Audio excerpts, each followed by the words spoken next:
আসসালামু আলাইকুম। কেমন আছেন আপনারা? আশা করি সবাই ভালো আছেন। আলহামদুলিল্লাহ আমিও ভালো আছি। আজকে বানাবো চালের গুঁড়ির রুটি।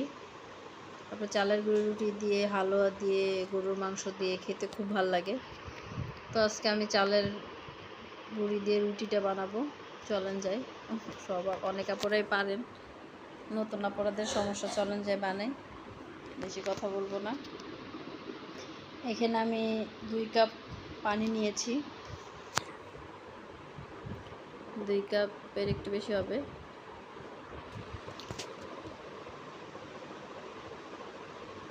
এখানে আমার 2.5 কাপের মতো আটা লেগেছে, চালের গুঁড়ি আর কি। 2.5 কাপের মতো দিয়েছি আমি এখানে। এটাকে ভালো করে একটু করে মাখায় রেখে দিব চুলার উপরে 5 মিনিটের জন্য ঢেকে।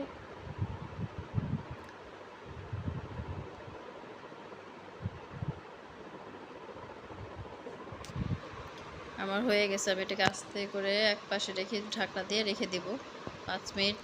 বাকি যেটা থাকবে ওটা আবার সিদ্ধ হয়ে যাবে। ঢেকে রেখে দিলাম। চুলা কিন্তু জাল করে একদম কমায় রেখে দিছিলাম। আমার এটা হয়ে গেছে।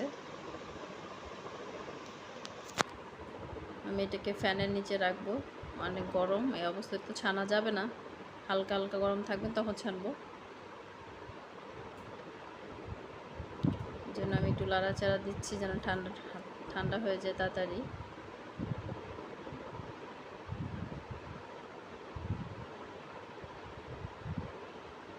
দেখেন, আপনার দেখাচ্ছে একদম সুন্দর সিদ্ধ হয়ে গেছে। যেভাবে আমরা আটা সিদ্ধ করি ওভাবেই চালের গুঁড়িও সিদ্ধ করি। আমার এটা হালকা ঠান্ডা হয়ে গেছে। আমি এটাকে এখন ভালো করে ছাইনা নেব।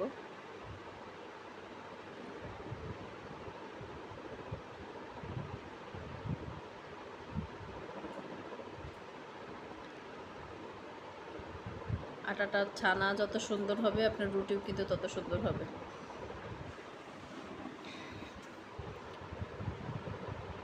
আমার হয়ে গেছে। তারপর আমি ছোট ছোট করে নিয়ে আবার ভালো করে এটার সাথে ডলে মিহি করে নিচ্ছি। আরও ভালো করে ছাইনা নিচ্ছি যেন রুটিটা সুন্দর হয়।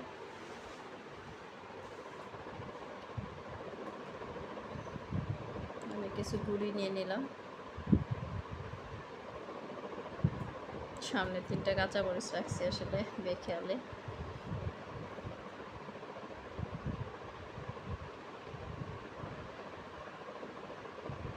চালের গুঁড়ি টুটিতে ভর্তা দিয়েও খেতে কিন্তু ভালো লাগে। আমরা কিন্তু এটা খেয়েছি, খুব মজা লাগে। বিশেষ করে শীতের সময় ধনিয়ার পাতা টাতা ভর্তা করে খেলে শুটকি দিয়ে চিতি পিঠের মতো মজা লাগে। দেখেন কি সুন্দর আমার আটাটা ছানা সুন্দর ছিল, এই জন্য রুটিটা হয়ে গেছে। এখন আমি তাওয়া দিয়েছিলাম চুলায় গরম, আর রুটিটা ভেজে দিই। চলন ভেজে দেখাই আপনাদেরকে।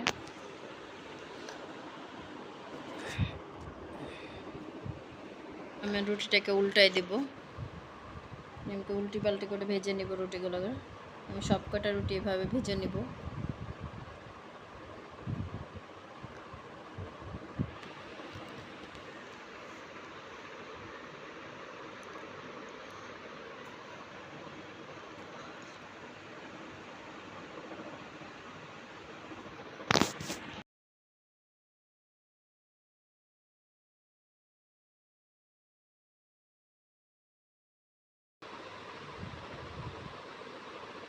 আমি চারিপাশে চেপে চেপে ভালো করে করে নিচ্ছি।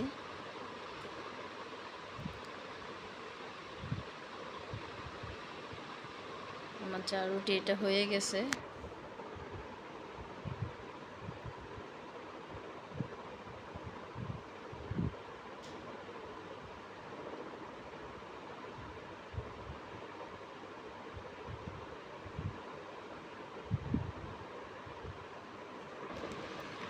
আমি রুটিটাকে উঠাই ফেলবো এখন। আমি এরকম করে সব কটা রুটি ভেজে নিয়েছি। যে আমার রুটি ভাজা হয়ে গেছে দেখেন। সব কটা রুটি আমি এভাবে ভেজে নিয়েছি। আমি ক্যামেরার সামনে হাত দিয়ে দেখলাম, ক্যামেরা একটু গোলা হচ্ছিলো, ডিস্টার্ব করছিলো, এই জন্য ঠিক আছে কিনা এই জন্য হাত দিয়ে দেখে নিলাম। রুটিটা অনেক সুন্দর সফট হয়েছে, পাতলাও বানাইছি সুন্দর। আবার আমার বাচ্চার বাবা ওর খুব পছন্দ করে চালের গুঁড়ির রুটি, এই জন্য বানালাম। বাসায় আবার গরুর মাংস আছে, চিন্তা করলাম গরুর মাংস দিয়ে রুটিতে খাওয়া যাবে।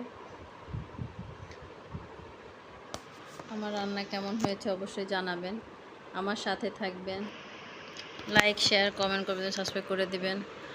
আমার চ্যানেলের ওয়াচ টাইম অনেক কমে যাচ্ছে, আপনারা সব বের হয়ে যাচ্ছেন, প্লিজ আমার সাথেই থাকবেন। আল্লাহ হাফেজ।